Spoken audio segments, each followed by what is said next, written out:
Kumusta mga kabayan? May bago na namang issue na gumugulo sa ating bansa. Sinasabi na training lang daw ang pagdala ng Amerika ng kanilang Typhoon missile system dito sa Pilipinas.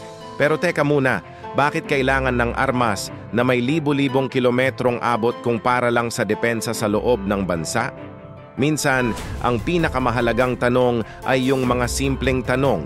Gaya nga ng punto ni Congressman Paulo Duterte, hindi masamang magtanong, lalo na kung ang usapan ay ang kaligtasan at soberanya ng Pilipinas. Hindi ito usaping pro o anti-Amerika. Ito ay usaping maka-Pilipino. Ang tunay na pagmamahal sa bayan ay hindi nasusukat sa pananahimik. Ito ay nasa pagtindig at pagtatanong kapag may mga dayuhang interes na posibleng makaapekto sa ating kinabukasan. Ang tunay na makabayan ang siyang unang nagbabantay at nagtatanggol sa ating kalayaan.